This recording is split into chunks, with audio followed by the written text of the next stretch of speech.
Halo sahabat semua, selamat datang di NLP TV bersama saya RH Wiwoho.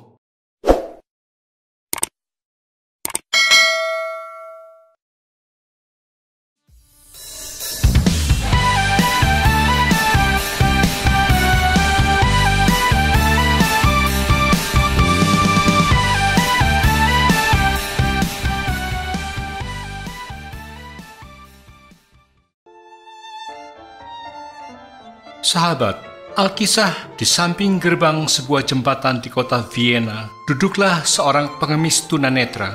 Hampir setiap hari, ia menggelar tikar dan duduk di situ sambil memainkan biola tuanya. Sebuah kotak kardus usang ia letakkan di dekatnya.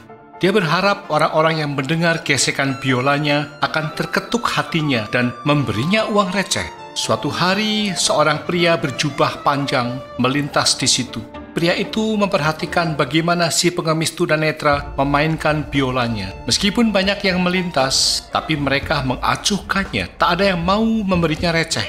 Pria itu lalu menghampiri si pengemis, bermaksud meminjam biola tuanya. Si pengemis langsung menolak sambil berkata, "Tidak bisa, biola ini hartaku satu-satunya." Pria asing itu berusaha membujuk dan berjanji hanya akan memainkan sebuah lagu saja.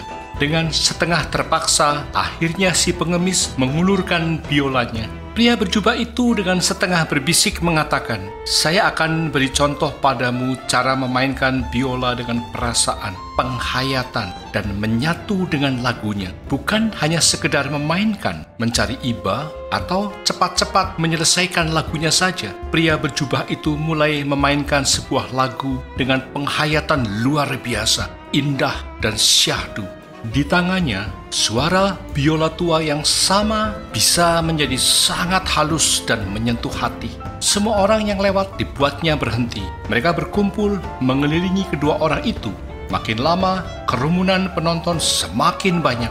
Semua orang terpana dan terhanyut oleh gesekan biolanya. Begitupun si pengemis tunanetra itu, ia menjublak, tidak dapat berkata-kata. Kotak kardus yang tadinya kosong melompong kini telah penuh dengan uang receh dan lembaran, bahkan sampai tumpah-tumpah. Saking banyak orang yang terhanyut, tak terasa sudah beberapa lagu dimainkannya. Dirasa cukup, akhirnya ia mengakhiri permainannya. Sambil mengucapkan terima kasih, ia mengembalikan biola kepada si pengemis dan berpesan, "Sekarang pulanglah, pakailah uang ini untuk membeli pakaian yang layak, mandilah yang bersih, dan rapikan rambut serta jenggotmu. Mulai besok, dengan penampilan barumu, bermainlah seperti yang aku katakan dan contohkan tadi." Sambil berlinang air mata dan gemetar, si pengemis mengucapkan terima kasih.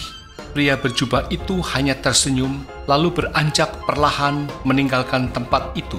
Keesokan harinya, sang pengemis tunanetra sudah kembali duduk di tempat yang sama dengan penampilan yang berbeda. Ia memakai setelan jas, rambut dikucir, janggut rapi, dan sedikit semprotan parfum beraroma lembut. Perlahan-lahan ia mulai memainkan biolanya dengan halus dan sepenuh hati. Bunyinya terdengar sungguh indah dan syahdu. Dalam waktu sebentar saja, orang-orang yang lewat kembali berkerumun. Mereka menikmati 1-2 lagu sambil memasukkan uang ke dalam kotak. Kardus dekilnya sudah berganti menjadi kotak yang cukup besar. Sejak hari itu, pria tunanetra ini tidak lagi disebut pengemis. Orang menyebutnya seniman jalanan yang gesekan biolanya sangat menghibur para pejalan yang lewat. Nasib si pengemis tunanetra sudah berubah dan dia tidak pernah tahu siapa pria yang telah menolongnya. Apakah sahabat tahu siapa pria berjubah panjang itu? Paganini. Dialah Niccolo Paganini, sang maestro biola yang telah memberi bantuan sesuai dengan profesinya. Bukan uang yang ia berikan, tetapi sebuah model, sebuah resep sukses yang sangat-sangat berharga.